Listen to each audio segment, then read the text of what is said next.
Kitchen अगर जिस घर में भी नॉर्थ में चली जाए तो पैसा फिजूल खर्च होना शुरू हो जाएगा। नॉर्थ ईस्ट में चली जाए तो पैसा दवाइयों पे खर्च होना शुरू हो जाएगा। नॉर्थ ईस्ट में चले जाएगी तो व्यक्ति खुद ही पैसे की हानि करना शुरू कर देगा। तो घर की गृहिणी अगर घर में वास्तु के दृष्टिकोण से छोटी छोटी चीजों का भी ध्यान रखे तो घर के अंदर खर्च जो है वो कंट्रोल किए जा सकते हैं। जब भी कुंडली के अंदर जब चंद्रमा की स्थितियां खराब होती हैं उस वक्त उस घर के अंदर पैसा जो है वो नहीं टिकता। चांदी का कोई सामान अगर टूटा हुआ रखा है या उस पर कालिश चढ़ी हुई है तो भी आपका पैसा जो है वो खराब होता है। ये जो दिशा रिस्पॉन्सिबल होती है, जो पैसे को टिका सकती है, वो है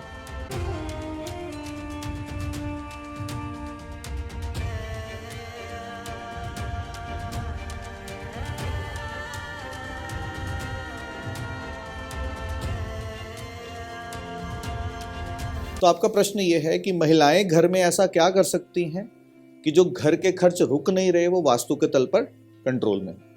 तो ये गृहिणी के हाथ में ना बहुत सुंदर कला है और ईश्वर ने इसीलिए मां लक्ष्मी का स्वरूप भी कहा गया।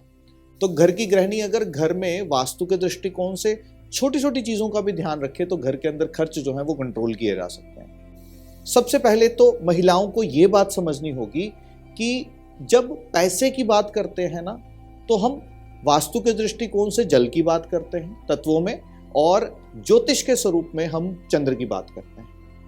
जब भी कभी घर के अंदर जल जो है वो दूषित होगा, जब भी कुंडली के अंदर जब चंद्रमा की स्थितियां खराब होती हैं उस वक्त उस घर के अंदर पैसा जो है वो नहीं टिकता। तो घर के अंदर सबसे पहली चीज जो महिलाओं को ध्यान रखनी चाहिए वो ये कि पानी जो है ना वो वेस्ट ना हो। जिस घर में भी पानी वेस्ट होता है, और वेस्ट किस तरह से होता है, सबसे पहले शकुन देखने को मिलते हैं कि नल के बंद करने पे, टैप बंद करने पे भी पानी जो है वो गिरता रहता है। सिंक में बर्तन धोना शुरू किया और पानी बिल्कुल खुला है और पानी वेस्ट होता चला जा रहा है। कैसे भी कर करके पानी जब वेस्ट होता चला जाता है तो पैसे जो है वो घर में जुड़ते नहीं। ये बात फिक्स है, इसको नहीं बदला जा सकता। ये बात फिक्स है मतलब फिक्स है। ठीक वैसे ही घर के अंदर चांदी का कोई सामान अगर टूटा हुआ रखा है या उस पर कालिश चढ़ी हुई है तो भी आपका पैसा जो है वो खराब होता है। घर के अंदर कुछ दिशाएं बड़ी इंपॉर्टेंट हैं जो पैसे के रख रखाव को, पैसे को रोकना जानती है, यानी कि पैसा आपके घर में टिके।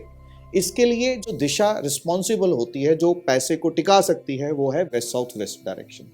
वहां बनती हुई द्वारिक की ऊर्जा, वेस्ट साउथ वेस्ट डायरेक्शन के अंदर द्वारिक की ऊर्जा के ऊपर अगर कोई व्यक्ति अपनी एक गुल्लक लगा करके डेली का 1 रुपया भी उसके अंदर डालना शुरू कर दे तो आपकी द्वारिक की ऊर्जाएं, यानी कि पैसे को रिटेन करने की ऊर्जाएं जो है वो एक्टिव हो जाती।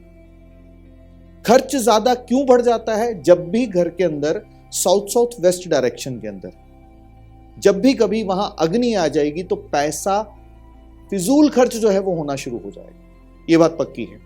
और किचन अगर जिस घर में भी नॉर्थ में चली जाए तो पैसा फिजूल खर्च होना शुरू हो जाएगा। नॉर्थ ईस्ट में चली जाए तो पैसा दवाइयों पे खर्च होना शुरू हो जाएगा। नॉर्थ ईस्ट में चले जाएगी तो व्यक्ति खुद ही पैसे की हानि करना शुरू कर देगा। तो सबसे पहले अगर किचन उत्तरी दिशाओं में है तो उसको बैलेंस करना जरूरी है। बैलेंस करने के लिए बहुत सरल सा उपाय है कि हरे रंग का पत्थर अगर लगा दिया जाए, कहां पर, अगर नॉर्थ में है, नॉर्थ ईस्ट में है या नॉर्थ ईस्ट में है तो ऊर्जाएं जो है वो बैलेंस हो जाती है। दूसरा, किसी भी घर के अंदर, ध्यान से इस बात को समझिएगा, अगर झाड़ू जो है वो बिल्कुल खुले में रखा जाए उस घर के अंदर भी पैसा ऐसा माना जाता है कि नहीं टिकता। ये बात समझ में आ रही है? जिस घर के मुख्य द्वार के आसपास कचरा होगा उस घर के अंदर भी पैसा नहीं टिकता। ये कुछ बातें हैं जो महिलाओं को खास ध्यान रखनी चाहिए। और स्पेसिफिकली किचन के अंदर आया हुआ डस्टबिन और उसको लंबे समय तक साफ नहीं करना, जिसके कारण से भी पैसे की हानि होनी तय हो जाती है। ये बेसिक सी बातें हैं, बस इतनी सी बातों का ध्यान रख लिया जाए तो एक आम गृहिणी भी घर के अंदर पैसों को बचा सकती है। तो महिलाओं को इस बात का भी ध्यान रखना चाहिए, अगर उनके घर के अंदर किचन जो है उसके अंदर का जो चूल्हा है और सिंक एक ही शेल्फ पे बने हैं तो उस घर के अंदर भी आग और पानी का संबंध बन गया, जिसके कारण से भी पैसा जो है वो व्यर्थ होना शुरू होता है। अगर किसी के घर में भी ऐसा है तो वो सिर्फ एक काम करे, किचन का चूल्हा और जो किचन का सिंक है इसके बीच में पीतल का एक बर्तन मात्र रख देने से ये ऊर्जाएं बैलेंस हो जाती हैं और घर के अंदर जो पैसा व्यर्थ होता है वो नहीं होता।